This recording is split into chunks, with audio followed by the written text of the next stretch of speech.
Hello, everybody. It is lovely to be with you here at Vision 2022. I wish that I was with you in person right now. I am currently in Mexico offering trainings and workshops. And regardless, it is great to be together online. Maybe next time we can move and dance together in person in the same room. So I'm delighted to have you here and share the context and insights of this work since it first began 8 years ago. So we will jump into the presentation now. So welcome to this workshop, Movement for Wellbeing. This work began 8 years ago as a research project. I was working in the community as a dance artist, and I approached the Anne Sullivan Centre for the Deafblind to begin this collaboration that has now reached 8 years, and which has been really enriching for all of us along the way, and has really extended this work from not just working with people who are deafblind, but with people of all abilities, all ages, all levels of vision, and all walks of life. So what is Movement for Wellbeing? It is an accessible movement practice that supports physical, mental, emotional, cognitive, and relational well-being. So over the years, we've really come to recognize, especially through working with the same individuals over 7 to 8 years now, that cognitive and relational aspect is so important. So that has been a new addition to the definition. So as I mentioned, Movement for Wellbeing is for all ages. The key value and the cornerstone of what I am sharing is that it is accessible to everybody and all ages. The youngest has been children with vision loss, and they've been as young as 4. And then the eldest has been women and men in their late 80s and early 90s. And we were rolling around on the floor together. So really it is such a privilege to work with all ages of life. So this work has been inspired and been influenced and shared with people who are blind, those who have visual impairments, low vision, hearing loss, dual sensory loss, people who are nonverbal, and those who have additional needs. The beauty of this workshop has been that it has grown from more in kind of let's say the last 5 years into becoming an integrated workshop. What that means is that there's been artists, social workers, doctors, key workers, students, everyone, all works of life, musicians joining, and not necessarily people who have vision loss, but people who are really interested in extending their awareness. Because we all know that we have all the senses available to us, but some of them aren't as accentuated as others. And when we can build on our proprioceptive skills, our spatial awareness, our empathy and relational skills, then the world opens up to us in a whole different way. So this has probably been the richest learning within this 8-year process, that this integrated model of bringing everyone together really offers shared learning and exchange for everybody. And this began at the basic level of seeing how the resident, the participant, and the key worker were engaging together, and seeing that this structure that has no hierarchy, that invites leadership and following from both partners, really was enriching that relationship. And that the key workers or the carers or the family members were just getting so much out of the workshops that it was as equal to and on a par as the person in their life that they were attending and supporting by being at the workshop. So the setting has really transferred and extended from just being in residential care centres, day centres, to also bringing this work into schools and community settings, and recently online. So people are joining independently, coming by themselves. I had a workshop in a setting kind of maybe half an hour outside Dublin City, and majority of the people, actually everybody, came, and some were assisted by their guide dogs, but otherwise everybody joined independently, and everyone had different levels of vision, from fully blind to people with sight. But for the most part, I'd say 85% were fully blind, and the rest had visual impairments. So also, yeah, as I mentioned, they came with their guide dogs, as support staff in other settings, or sometimes a family member. So it's been really varied who attends, and that's what's been so rich, because we have a different experience every time depending on the group. And yeah, mostly group workshops, but there has been settings where I've worked one-to-one with people, and then we really get to go deep and look at specific areas and skills that that person really would benefit from growing and developing further. So what is the context of Movement for Wellbeing? Well, the clue is in the name, but the core aspect is the creativity and the movement practices that allow us to express ourselves. So we're doing this in order to release tension and stress from the body, and to come into contact with our own physical well-being. So we're doing this through dance, somatic movement, contact improvisation, authentic movement, expressive dance, voice and sound, yoga, partner dancing, and body work. So there's a lot of different elements that come in here, and the intent is that it's to bring people back to that their body, that sense of embodiment. And we see that across all of our lives. We all can be very disconnected due to our reliance on technology, or the stress of work, etc., or what's happening in the world around us. And especially we've seen that in the last 2 years. So the importance of coming back to the body is really significant.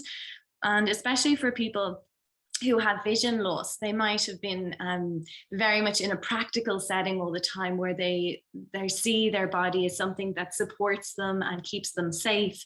And it's a very practical approach, which most people have, in fairness. So when we can see the body from a different viewpoint, and that it can give us stress relief, it is a vehicle for expression, it's a vehicle for relationship, it's a way to feel better in ourselves. We can give ourselves soothing touch and empathy, for example, and we can communicate with another through the contact of our two bodies. So all of this opens up a whole new world of experience. Another core aspect is that everything is skill-based learning. So within the tasks, we're developing our proprioceptive awareness, improving our balance, our coordination, our ability to listen.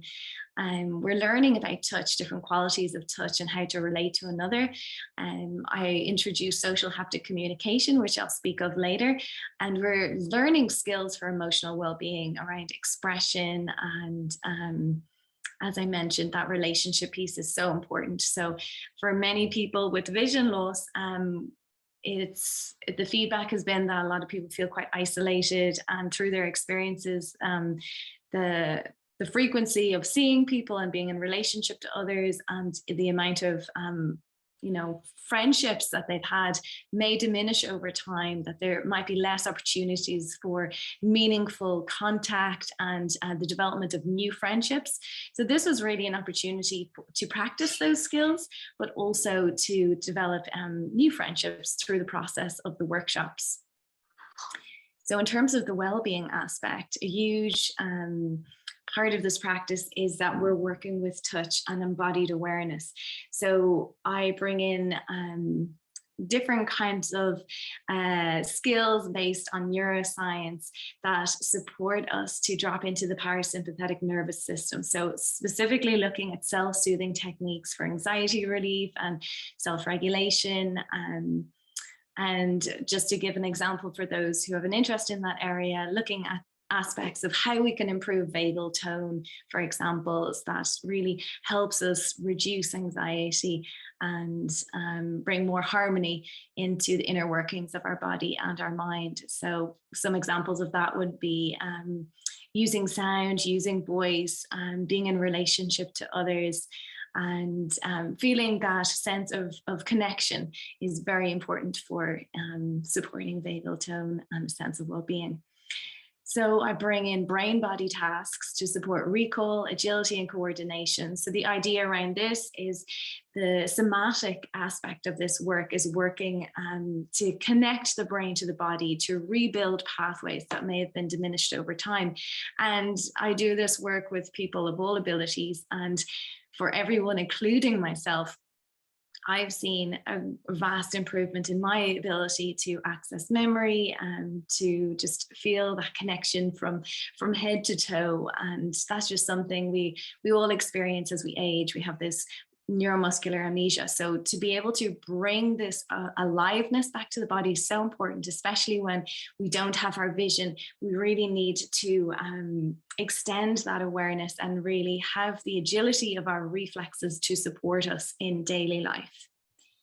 And then lastly, contact, this aspect of well-being that is so essential, this relational aspect of communication, feeling that we can be in a relationship to another, we can care for another, especially in the role of someone who has been cared for.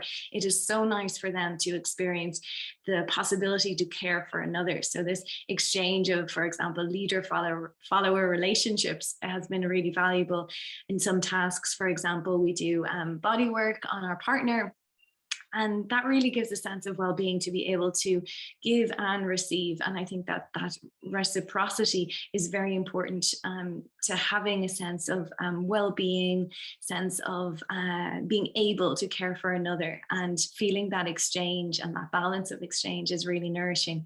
And also this develops a sense of trust and really brings more to our relationships. We have this other level of relating that's not just through practical need or in a family setting. It's giving us an opportunity to explore practices that we can both benefit from and we can both grow from. So that is one of the beauties of it. Just to mention myself and what my context is.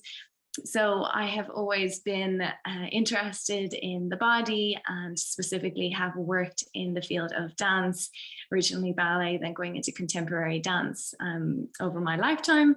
And I've also spent a period of time working in learning and development. And I've always had an interest in the mind, psychology, and neuroscience in particular, and how we relate to others. So these skills all kind of have come together in this work. And throughout my dance training, I was balancing my own need for well-being with yoga and holistic practices. And I went on to study those further and develop my skills as a holistic therapist. And I've been working in that capacity for 12 years now.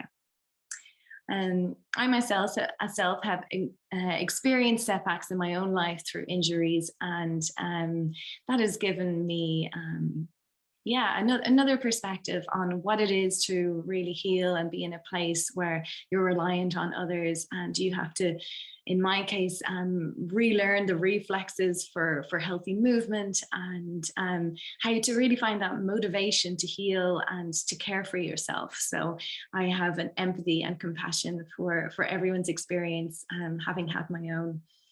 And the somatic movement research and training that I've done over more recent years has just really brought everything I offer to a whole other level. It's helped me integrate my understanding of the brain with the body, and to really bring that practical well-being aspect to this work, and to really see it in people, how the movements are connecting and bringing a greater sense of integrity through the body.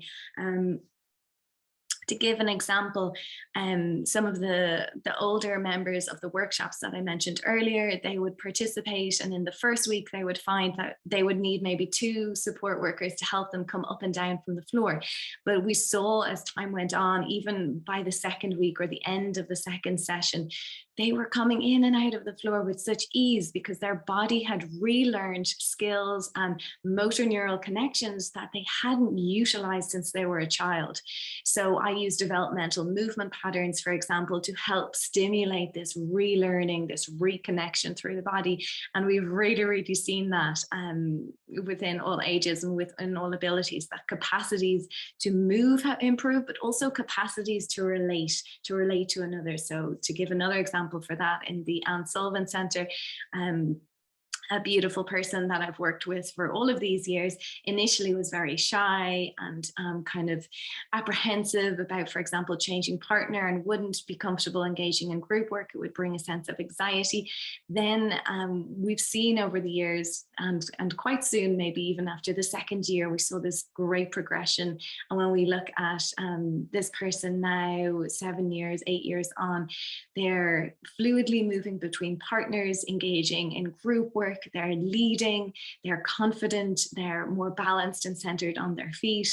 So this is just a really good example of the emotional as well as the physical capacity for learning, and the richness of not just a movement practice, but a practice that really is integrating and coming from this awareness of the brain-body connection. So the expressive aspect of this work is really important because of that emotional well-being side. It's hard for us in general to cope and care for our emotional self. And through movement and the creative tasks that I propose, it gives people an opportunity to use their voice, use their body in ways that really let go of held tension in the body. And through this process, I weave in aspects of emotional intelligence, how to really connect with ourselves, understand how we're feeling, look at our needs and how we can support ourselves and better in our day-to-day experiences. So as I mentioned earlier, this work is really stemming from that sense of disembodiment we all experience, and that disconnection, and how can we come back to a sense of wholeness and integrity. And soma, or somatic movement, is referring to that integrity, like that awareness of our whole self, and that we're not these separate parts, and really that this is what gives us a sense of well-being and meaning and health and joy in our life. So for me, through my dance research and my work with people in a therapeutic capacity over the years, I've really seen that using the senses is the way to come back to the body. And working with people with vision loss in particular, it's coming back to sensation. So feeling even now, wherever you're sitting, like, can you feel your feet on the floor?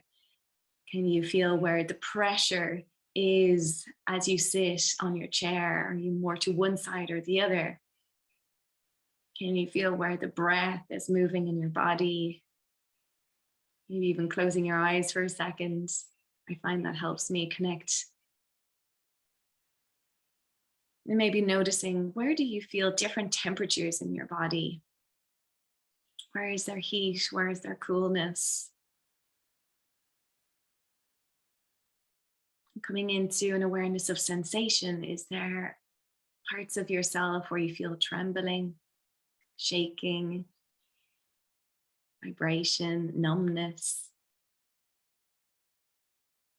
And just moving your awareness now just to another part of the body. Maybe you're focused on one area and moving to another.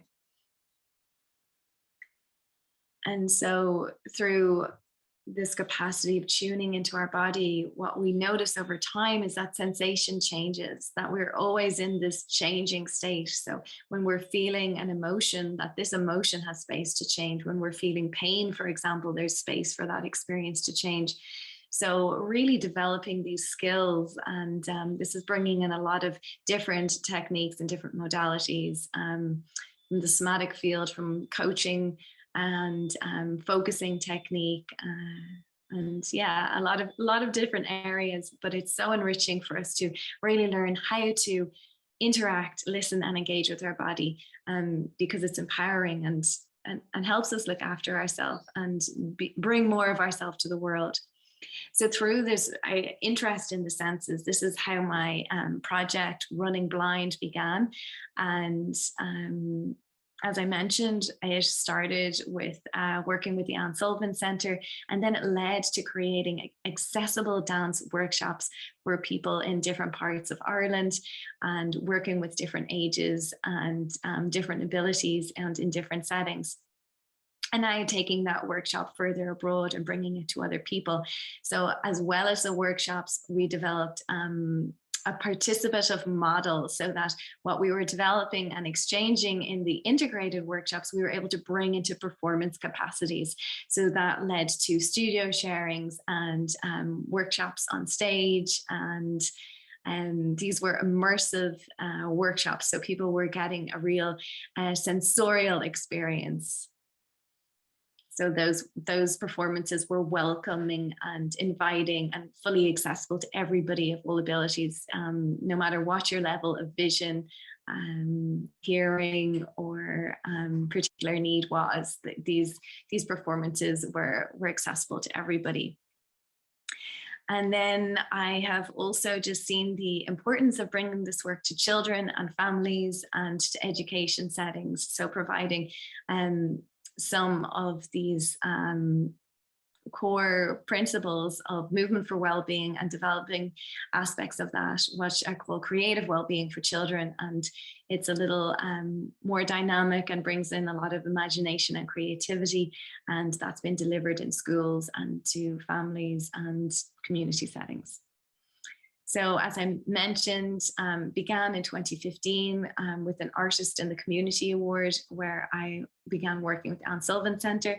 I soon met Rita Lethinian and Russ Palmer, and they're based in Finland, and they have researched and developed in social haptic communication, and they have written books on this, and they're absolutely wonderful, and they really brought such a great resource to what I was offering, and I was able to integrate their great research into what I was bringing to my classes and my workshops.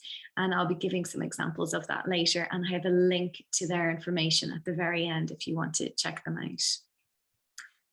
And so the work developed further then through research, residencies, and accessibility training that I participated in.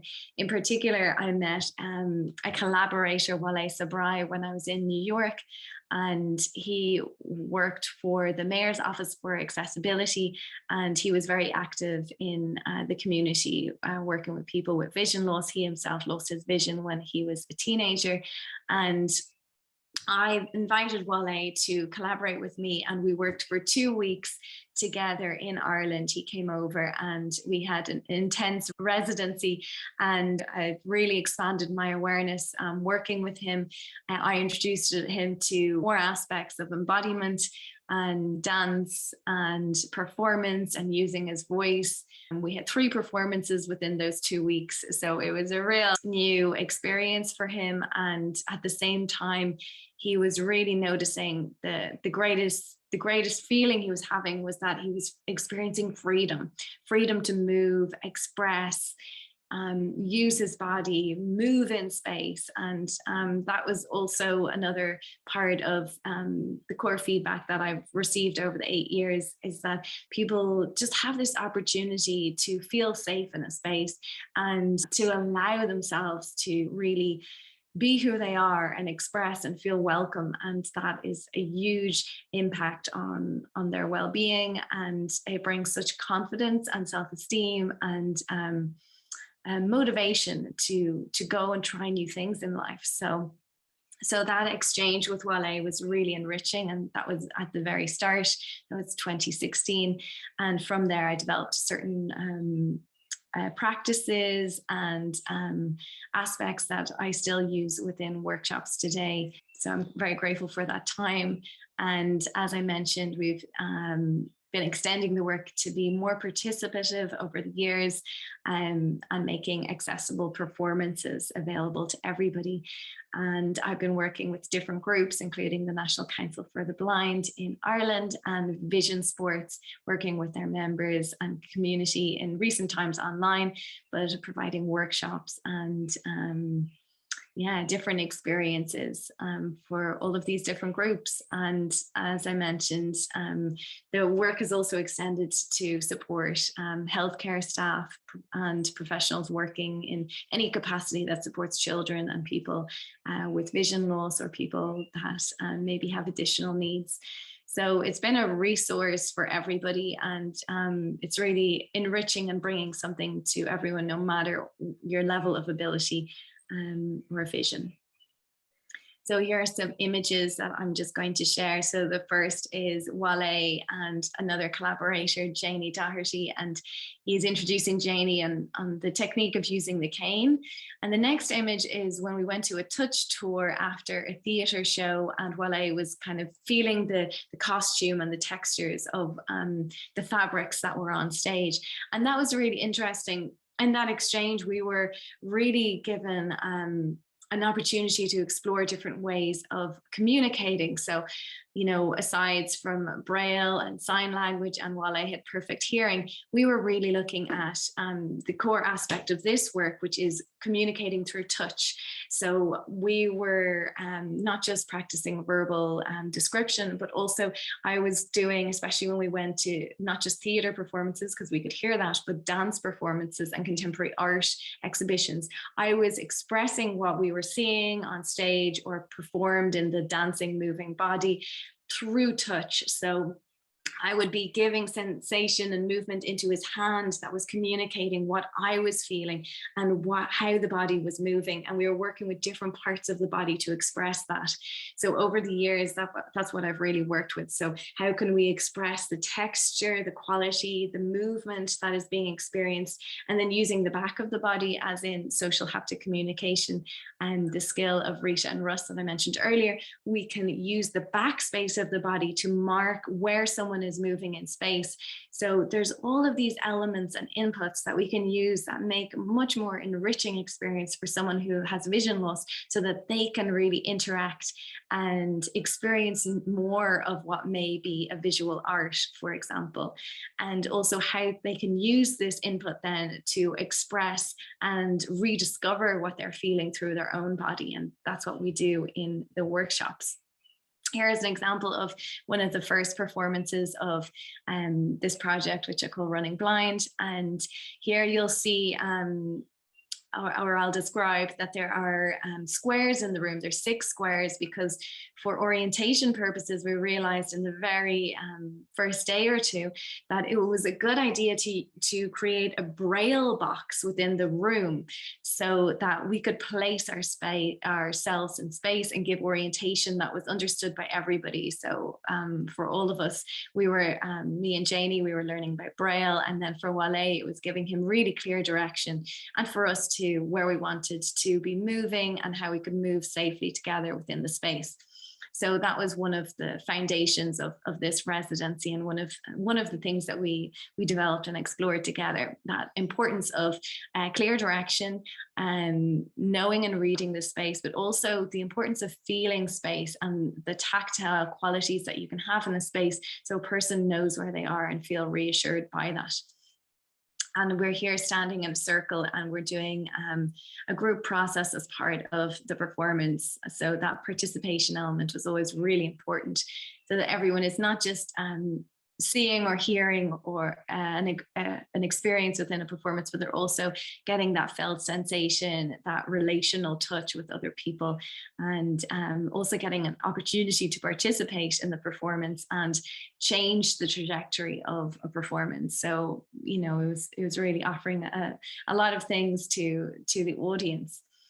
And the next photo is just one of myself in a dance performance at the very, very early days. It was the first studio sharing that I did of the Running Blind work, and I was using tactile objects, tinfoil, and the audience were coming in by following a rope, and there was different sound textures in the space. And the last photo is one of more recent years, perhaps 2 years ago now. And we're a large group, and we're coming from different settings. We have people who are coming from a centre who cares for people with hearing loss. some people are participating in their wheelchair, and then we have people with different needs and abilities and people with vision loss. And there's a man dancing in the center of the circle, and he's performing one of the practices that we developed within our workshops, which is called Dance of Description, where one person is moving and people all around are getting an experience of his performance through the words he's using, the description that he's using, the sound of his body in space. And for those with vision, at different times, they would receive a squeeze with their hand to open their eyes. And in that way, they get a glimpse of what he's doing. And then they get another squeeze, and then they have to close their eyes again. So there's all these levels of engaging with our senses and experiencing dance and performance art from different levels of awareness and from the different inputs of the senses. And then lastly, there is an image of an online workshop with children and their parents, and there was also grandparents that partook, and that was just bringing movement to people with vision loss and making movement fun and accessible and a way of creative expression and stress relief over the last 2 years when we couldn't be together in the same room. So jumping on, what have been the key benefits of movement for well-being? The physical benefits have been increased range of motion, improved strength, balance, proprioception, spatial awareness, and coordination. And we've been able to track this over the years, especially through the continuous weekly workshops that I do with the Anne Sullivan Centre with residents and the staff there. The second benefit has been cognitive health supporting people, regulate their nervous system to really see the soothing impact the movement has had in releasing stress. But another area of cognitive health has been the somatic movement practices, which I talked about earlier, which are really working on that connection between the brain and the body and finding greater integrity in our movement, increasing our range of motion. And a big aspect of that has been bringing in developmental movement patterns. So we're aiming, and we literally have seen that people have regained the skills they had as young children to be able to roll on the floor. Initially, they were very guarded, held, their head wouldn't touch the floor, they wouldn't have a sense of how to connect their arm through their torso to their leg, for example. And then we're seeing these multiple connections as the weeks go on, and seeing this fluid movement return to the body is such a beautiful thing. Working with the floor work has been really important because it's very grounding, and that comes from my contemporary dance practice. And we've really seen how that has been something that has been key to this work, and helping people just kind of come back to the body, feel the weight of the body, feel the support of the floor, and how that's really grounded them in their own self-awareness, and how it's brought much freedom and joy as well to move along the floor and return to movements that maybe you haven't done since you were a young child. Brain body tasks, some of these tasks come from brain gym exercises. We've really seen how doing cross body movements really improves over time and works on improving our dexterity and our coordination, as well as our recall and cognitive agility. So the third benefit I've spoken a lot about is that social relational aspect, that care for each other and that feeling and relationship to other gives us a sense of well-being. But research has shown that this connection and this sense of being with other people, as opposed to feeling isolated and disconnected, it really has an impact on our longevity and also our immune health. It also helps people feel more positive and brings a sense of uplifting energy to the body. And we have really seen this and seen the joy that this work is bringing. And it's important to note that, especially over the last 2 years, we've seen how important community and connection is, and how it really is key to our health in every aspect, and how it really supports us and each other. ourselves and each other. And so in terms of our emotional health, we've really seen people increase their mood and their energy levels and their resilience. So I mentioned one person from the Anne Sullivan Centre, where we've really seen that capacity, that extension of being in a sense of anxiety and discomfort to being more flexible and adaptable to working with different partners, to feeling comfortable with leading, with being in contact with others. And we've really seen that development and that range of emotional capacity and ability to relate and express themselves over the years. So that is really important aspect of the work. The creative expression gives us an opportunity for stress relief, self-awareness and understanding, an opportunity to develop empathy and learn how to support ourselves through these skills and practices that we can do by ourselves or with our partner. We can do everything that we learn outside of the workshop setting. And so many people really report the increase in self-confidence, the agency, the freedom that these workshops give us a sense of anything is possible, and we really feel our sense of potential expand. The leadership roles, as I mentioned, are balanced. There's no hierarchy here. We each care for each other. There's an exchange of roles. We're all partnering with each other. We're all participating and feeding, whether it's a new learning exchange or we're doing group work or we're developing a performance idea. Everybody is participating and key to the team. So adaptability, as I said, that flexibility to be comfortable with change and open to new experiences. This idea of expanding our ability to learn creates this curiosity and desire to learn more. So I think we bring that into the rest of our life, and we bring that enthusiasm into our relationships. And I think it has a really positive knock-on effect. So in 2018, the Irish Independent featured the project in an article called Dancing in the Dark. And Helena, one of the participants in the workshop, was quoted in the article, and I have a link to the article at the end. If you want to check it out, it's really informative and talks about each person's very different experience and the value of movement and being in this kind of community exchange, what it brought to them. So Helena shared, when you're blind, vision impaired or low sight, you are unbelievably restricted in your day-to-day movements. You're cautious and tense and anxious and everything else. So that really captured some of the emotional contacts and the tension and the stress that can be held in the body.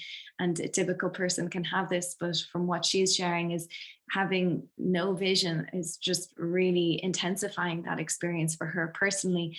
And she's only a young woman, and you know, again, coming back to the body, learning how to self-soothe, how to self-care, how to express yourself, how to extend your awareness of your body so you can feel safer in space and you can relate better with others. You know, all of these are key skills for all of us to just really feel more grounded in our everyday life. So why movement? Movement is our first language as children. As I mentioned, these developmental movement patterns are so key. When we develop these skills as children, then this sets our potential for learning for the rest of our life. But what we have discovered, thanks to research in neuroplasticity, is that potential to regain those skills is possible. So coming back to these reflexes, stretching and curling, for example, this ability to move from expansion to contraction, the rolling motion, the pressing up from the floor into extension, all of these developmental patterns that we see young children developing are key to bring into our lives as we age, because we regain those skills, that dexterity and awareness. And that's a beautiful thing to witness, which I'm really grateful to see happening in so many lives of people who've participated. So we stimulate our brain through movement. So we are exploring new pathways and learning about our habits and doing the opposite to our habits at times. This gives us a possibility, gives our brain a possibility to see, to kind of problem solve in those moments and see, oh, wow, this is a new way of doing something. And we can relink aspects of ourselves or relearn certain patterns that bring us greater ease, agility, improve our reflexes, our responsiveness in our body. And when we have all this improved integration in the body, we're going to improve the efficiency of how we use our body. So we're going to have more energy available to us. To give an example of that, many people, when they wake up in the morning, they tend to maybe lift their head and move from these parts of our body that are habituated to hold tension. Whereas if through these workshops in particular, people are learning about the importance of moving from our core, how to use the physicality of our body so that we're not engaging in muscular tension. So how to get up from the floor is a really foundational kind of aspect of these workshops, how to use our body so that we're using kind of the bone structure and the physicality of the body, as opposed to engaging and activating these kind of muscular patterns that have become habit over the years. So learning through our movement, we're creating curiosity, we're getting a sense of achievement by completing a movement task, and this all contributes to positive emotion and well-being. These movement practices that I mentioned, especially the developmental movement and the somatic movement, they're helping, again, that brain-body connection, because as we age, we can develop neuromuscular amnesia, this slowing down of these highways of connection and cognitive deterioration. It's just part of aging. But when we do this work, really, it is kind of supporting us to reduce the impact of aging. And genuinely, people have reported that, and I have seen that. And people just get younger from doing this work and enjoying these workshops and practices. So the movement I share, especially the somatic movement, is educating the sensory motor cortex in the brain. So this is kind of where this recovery of abilities and neuromuscular connection is kind of coming from, and bringing this kind of greater aliveness and youth and vitality to all bodies who participate. So movement is key for tension, anxiety, and pain relief. Movement is key for bringing clarity, energy, and enthusiasm for life. When we move, we improve our musculature, which improves our mood. So if you put your body into a position that's shoulders high, tense, closed, rigid, you can feel that has an effect. Maybe you feel a little closed. Your energy can feel depleted over time if you hold this kind of posture. But then if you change your posture and have a little more free-flowing softness in your body, you'll have a very different sense of yourself. And this is something I've explored in my research over the years, inhabiting different states of posture and how they affect our mood and our energy levels. So so movement is key. It's unlocking the body, but it's unlocking the brain. It's unlocking our expressive nature and giving us a vehicle to let go and to experience stress relief and to come to know our true self. When we let go of all our worries and concerns, then we get to know more about who we are, what's important to us, and we value the relationships with ourselves and with others even more through this ability to be present through the awareness of our body. So here's some feedback that might be nice. This is from a group. So I've with the Anne Sullivan Centre, there's a range of different abilities. Most people have dual sensory loss, so they're deaf-blind, and for most, they're nonverbal. And then when I've been working with people with vision loss in the community workshops, it's been lovely to have that exchange and to hear feedback and really kind of exchange and develop ideas together. So this was some of the words that were shared after a 6-week workshop. I thought dance was impossible. These workshops had made the impossible possible.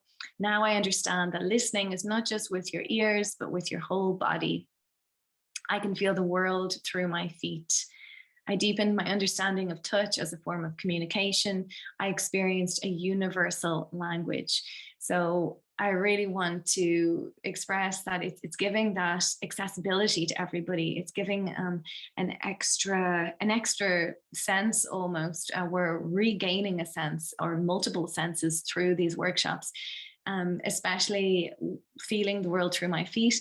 I remember that person, it was someone who would walk through the busy city centre every day on their way to their place of work. And he said that he felt like he had even more confidence because he could understand the pavement beneath his feet in a different way. It was, he was extending himself into the space around him through his proprioceptive ability, spatial awareness, kinesthetic sensing that we're learning in the workshops, but mostly that idea of coming back into the sensation of the body. It has so much input, Another brief example is feeling the wind on the skin. When we build this capacity for somatic listening and body awareness, we can use all of this to help us better read our space, notice where the sun is coming from and are we going in the right direction, and how all of this can really nourish our sense of stability and confidence in everyday life. So I've done a lot of talking. I hope you're still enjoying what I'm sharing here, and I'm going to show you a video now. It's certainly been a really great workout, as in a fitness workout, but also it's a mind and body workout as well, because it's let me listen, if I can use the word. Listening now isn't just with your ears, listening now is with your arms, with your feet, with your whole body, with your shoulder, with your back. You're listening for the canvas and the instructions being drawn on your back. So I'm much more open-minded now and aware that dance is possible using a different communications language. So lovely to hear that at the end, just realizing that dance is possible. And I think that's been the biggest awareness for most people. So key discoveries, kinesthetic sensing, how our awareness of our body and the somatic felt sense of our body can really enrich our experience and give us greater confidence. We can feel more secure in ourselves, our environment, more grounded. We can feel the space around ourselves, and it is a practical resource for anyone with vision loss to just feel more confident in their everyday life, and especially as they transition from one place to another. And how also this kinesthetic awareness helps us kind of calm our anxieties with skills I mentioned earlier about bringing touch and contact to our body and learning how to down-regulate in times of stress. So that's another aspect of the workshops. The importance of touch for not just communication and practical safety and for relating to other people, but also how our touch can be directional, how it can support us in communicating our body in space, how it can give reassurance and support, and how we can down-regulate, as I mentioned, and create this sense of connection with others. Another huge discovery through the workshops was the importance of coming back to the body and using these kind of creative tasks and dance practices to help us let go of stress, and the degree of emotional well-being and stress relief that people were feeling was quite significant. And most of all, the liberation and the freedom that people were feeling through moving their body in ways that maybe they haven't moved for decades, and the importance of that, bringing and returning ourselves to an awareness of ourself and regaining our confidence, and how all of these experiences were increasing our own self-esteem, a sense of empowerment, and how that was extending into the rest of our life. We were feeling increased energy and just bringing this enthusiasm into our other relationships outside the workshop space. And then this aspect of integrating the workshops with people of all different backgrounds, that there was never a hierarchy based on a level of vision or role, or whether the person was a participant or a key worker or a client, for example. You know, everybody was on the same playing field, everybody was learning. And for most people, all the movement tasks that I would be sharing with people would be so novel to them and put them in a different kind of frame, that it was outside their comfort zone as such. So we were all learning together, and that exchange, that emotional exchange, that bond and connection, it was really something that stuck with people and resourced people in their lives. So a key takeaway for me was seeing how important resonance was. So in order to really connect with one person, we first need to connect with ourselves. And we see that in therapeutic modalities. We have, we really, when we're grounded and aware of ourselves and just present, then we can better relate to another person, and that other person really feels your own presence. So through this, we're developing empathic listening and a greater sense of connection with another person. So especially when you're working with people without vision, without hearing, who are nonverbal, who have additional requirements, they are really relying on that sense, that felt sense, to really feel at ease with somebody, to feel connected to someone. So when we are really grounded and looking after ourselves, and having a practice of self-care and stress relief is so important in this, because you see that in the parent-child relationship too. If the person is stressed or can't focus, that is having a direct impact on the person that they are working with, be it a child or someone that you're caring for. So when we look after ourselves, we're really giving that benefit of that, not just to ourselves, but to the other person as well, because they really feel that resonance from our own body. And this just allows us to really genuinely listen to somebody else and to feel empathy and connection. And I think that is key to being human. And it's something that we've lost over the years in some ways. So that brings me to the key takeaways of the aspects of emotional and mental well-being. So touch is soothing, regulating, stimulates endorphins, gives us a sense of well-being, and is something that we can easily do for ourselves to down-regulate and care for our nervous system.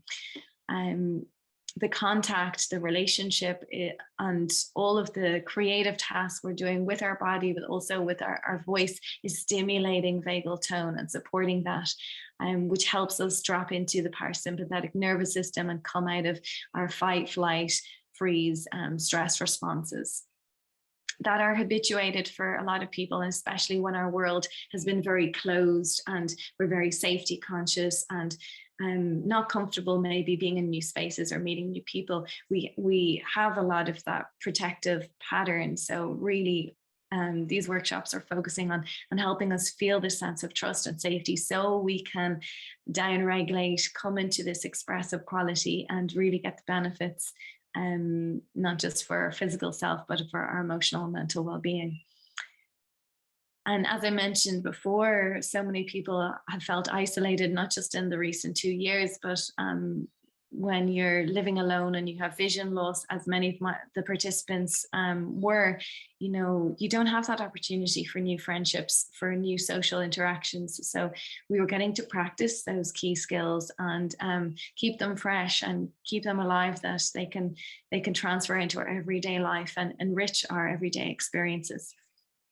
So this idea of partnering was so important, because we're communicating care, support, and we're getting that balance of being able to lead and follow and seeing the benefits of both sides. There's never a dominant role or one person in a position of deciding or determining how our dance is going to be.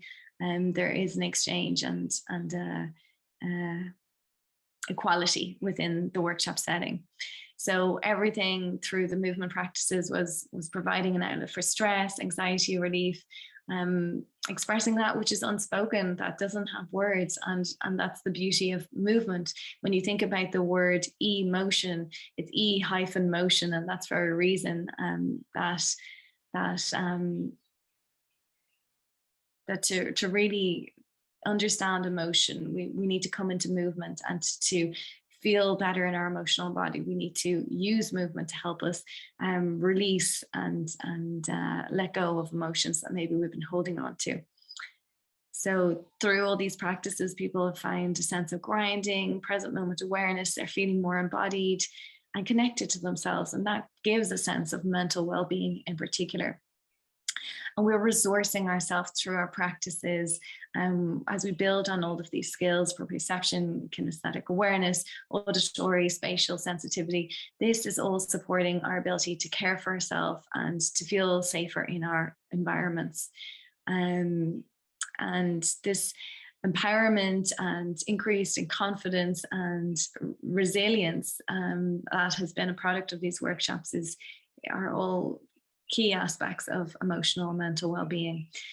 And a key element that hasn't been mentioned so far is that there's a lot of freedom in these workshops, in a way that there's not a particular goal, there's not a result you're working towards, there's open possibility, it's completely novel and creative. You are getting to express yourself and move into a different way of being that perhaps daily life is more established in routine and practicality, and especially in care relationships, there is that sense of safety that is being reiterated, and the body isn't getting to be kind of in a setting where it can just freewheel and just be and explore without any need for kind of clarity or a set agenda. So I think that's another reason why these workshops are important. Just mentioning sound scores now, this was another element of the workshops, where we used objects, sound and voice to express feeling, context, movement and performative quality. So there are many ways we worked with this, but this photo refers to a time when we were working with objects in the room and creating different sounds in different parts of the room. So people's kind of awareness was being drawn to different areas, and we're getting this kind of idea of a textural landscape someone was creating. So we were working with different ways of experiencing performance, and then how we could bring in sound into our movement and our dance practice, and how we could incorporate that to create a fuller experience for somebody. And we did beautiful practices, for example, where one person would move in space and they would be using their voice or objects to create sound, as well as dancing using verbal description. And then later, everybody else would come and reflect what they heard and experienced. And we would be creating a collective performance based on this one person's solo performance. So that's just to give an insight into some of the practices. And lastly, I want to talk about informed touch. So touch was a key element of these workshops, and something that we really focused in on, and we spent time with everybody, because touch and contact is a very sensitive thing, and how we communicate is key to feeling safe within ourselves and in relationship to others. So primarily, I was like guiding people to feel more present in their body, with their own body, before they engaged in touch or contact with somebody else, and to understand different qualities of touch through the use of our weight, tempo, texture, and rhythm. So we would practice on ourselves and develop this awareness before we would ever bring this to another person. And if that person wished to engage in kind of partnering and group work tasks. And it just opened up such a huge landscape of new awareness and curiosity. It was really incredible for everybody.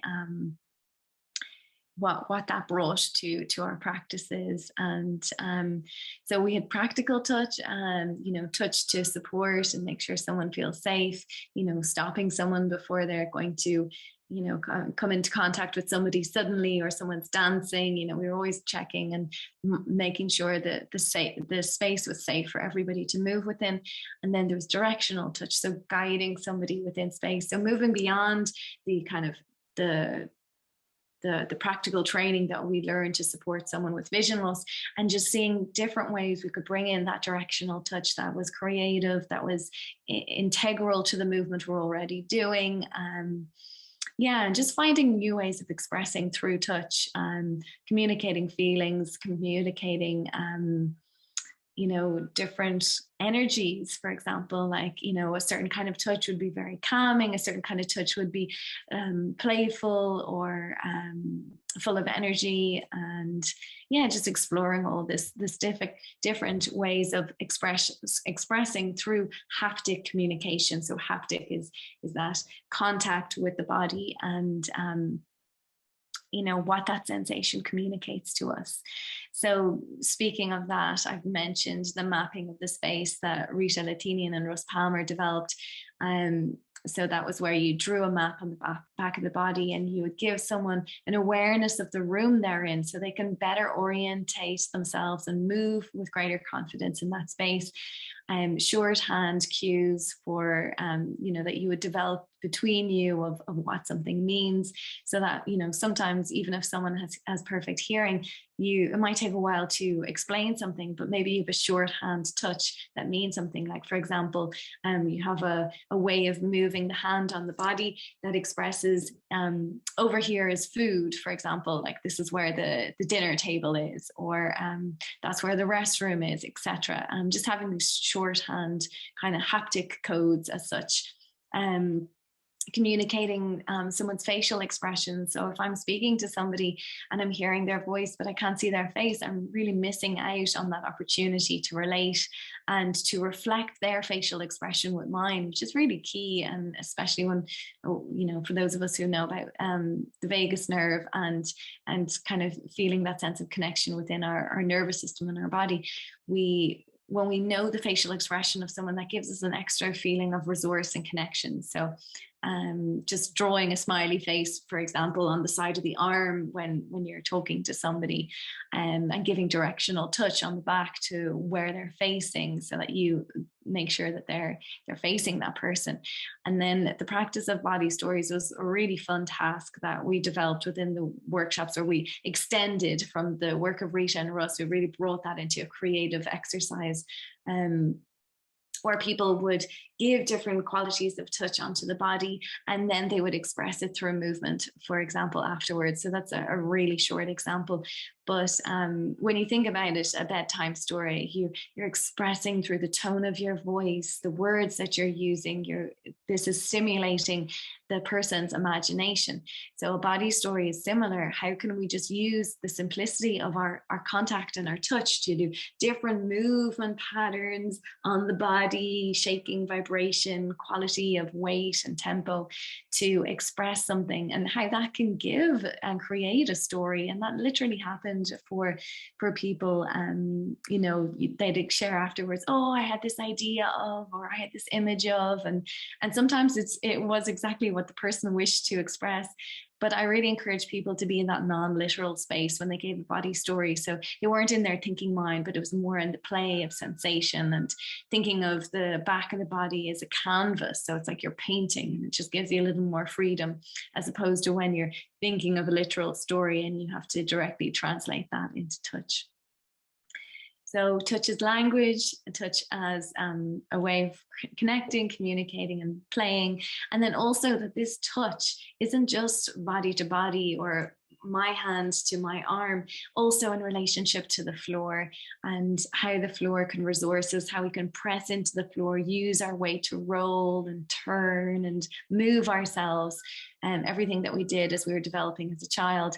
And then I bring in contact improvisation, one of the dance practices that I use to help people to learn how to dance together with the skills of contact improv. So how we can move with our backs in contact to each other, moving around each other, using the surface area of the body. So it's not necessarily touch as in hand to hand, it's like the whole body. How can we move and dance together through the relationship of our two physicalities? So, and that really opens up a whole new world for everybody. So one of the last tasks I want to explore with you is we had this practice called dance of description. And here you can see one lady is moving in space, and other people are in duets where one person has their eyes closed and the other person behind them is drawing a map on the body and kind of reflecting this lady's dance through this map on the body. So maybe if she's jumping, they're showing the jumping up and down touch, and then when she zigzags across the room, they do that on the body. So I mentioned this earlier, how using sound, touch and language and story can invite a new awareness or a new possibility of moving, and how one person did a sound score earlier, and then how the group then came in and reflected that experience. So this is kind of similar, but through a different modality. So this is not focused on sound, but on touch and that haptic communication. And it was really fulfilling for people to hear other people dance their choreographies as such, and the fact that they were able to receive the input for that choreography through touch was really inspiring for everybody. So some last feedback. We are all equal here. I learned concrete tools for communicating in a new way. This has broadened my horizons. It's allowed me to express myself and be more self-confident. I've expanded my comfort zone. This has challenged my assumptions. It broke down psychological barriers. And I have a last video here that I will share with you. The link is there for you to look at later. And there's images here from this particular workshop group. Adding some audio description to this video, we're seeing a group of people in a room, hands in contact, forearms against each other as people walk around the space, multiple hands within a group in contact with different bodies. Seeing different colors and different shapes of bodies in the room, people guiding each other through different forms of touch, directional touch, group of hands, repeating a pattern. So one individual was clapping and then everybody else was following, seeing one person roll across the back of another, seeing a group mimicking an action of one person, action of brushing down the arm. One person is adjusting and adapting the shape of some person's arm, creating a new form. Seeing hands in contact with each other, communicating in a circle with one person with their hand on the back of the next person. Seeing people move together, back to back, arm to arm, all in relation to each other. Thank you for your interest so far, and we're just at the end of the presentation now. So in general, these workshops, as I've kind of guided you through, have consisted of different aspects. So there's the grounding, the sensory awareness aspect, which is key to people feeling safe and developing a greater connection with their own body. The dance of description, that is a practice that makes dance more accessible to everybody. So using sound, touch, and all the different skills that we learn in the workshops to really express our dance and to be in relationship with each other, to dance together, and to even create accessible performances. Haptic communication is a key aspect of the workshop, using and learning practical skills that help us in our everyday life. Mapping space, communicating our feeling, and then being able to use this haptic communication in a creative way that we can create spatial scores and performances and communicate with each other through the body stories I mentioned earlier. Another key aspect of the workshop is all the partner work. There is a lot of partner work in these workshops. So we're learning the skills of listening to another person, relating, building trust between partners, and the skill of not just being a leader, but also being a follower. So we all have a different comfort zone when it comes to this, and how can we extend ourselves into learning different roles and come into different aspects of ourselves through these practices. The workshop provides an ample opportunity for creative expression, to learn the skills of contact improvisation, to work as a group and create group scores and performances. The workshop includes developmental movement patterns and floor work and somatic body work to really care and nurture that brain-body connection and just stimulate that additional learning and that physical and cognitive health support for the body. Which is, including that somatic movement and that brain-body connection. So there's a lot of different aspects to the workshops, and we tend to explore them over 6 to 8 weeks. And a workshop would typically be kind of an hour and a half, and with breaks and time for sharing and group communication and making sure that there's time for feedback and making sure everybody's needs are met, and supporting the group as a whole and developing as a community. So I hope that has been insightful and interesting for you to partake in this workshop today. I just have some last images of different groups I've worked with over the years. Deafblind Awareness Day, for workshops provided for Vision Sports Ireland, rhythm clubs, community workshops, weekly classes, and training for anyone working in healthcare and social care settings. So the photos include guide dogs, people of all ages, of all levels of ability, in contact, in touch with each other, using objects such as scarves, some people standing and free moving around the room, and then other people sitting in chairs and feeling the support of working with a partner. So I hope that gives you a sense of the breadth and depth of this work. And please do get in touch. I would only be delighted to hear from you. I love to share this work in the format of classes, workshops, performance projects. A performance project, for example, could be working over a few weeks or a few days with a group. And then at the end, we do a performance for our larger community. Also offering training for healthcare workers, staff, teachers, parents.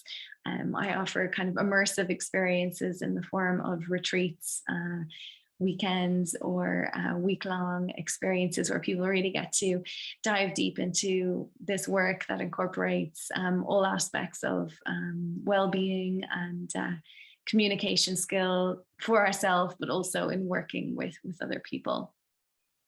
And all resources and skills we can bring back to our communities and our place of work. Also have online courses focused on neurological ease. That's a 6-week program. Creative Wellbeing for those working with children, and that focuses on emotional and mental health for children and families and parents. And then the Movement for Wellbeing program, which we focused on today. And then courses to share the skills of somatic movement with people who want to experience anxiety relief, more connection with their body, relief from chronic pain, and a sense of grounding and reconnection and improved neuromuscular coordination. Also great for rehabilitation. And then lastly, healing yoga is the name of the yoga practice that I offer and I share with others. So my email is here. You can contact me at either my websites. One is healingyoga.ie, the other is runningblind.ie. And I share the Facebook page there for the Running Blind project, where you can see videos and posts over the years where I share short clips of work that was developed in the studio, or images from performance. And a link to my websites as well if you want to find out more information about my work in dance or wellness. And lastly, the last slide has just got some references for you to find out more information about the Anne Sullivan Centre, about social haptic communication, about the performance projects that have been done in the past, and the newspaper article as well, Dancing in the Dark, that I mentioned earlier. Or you could just simply Google that, Dancing in the Dark 2018. It was in the Irish Independent.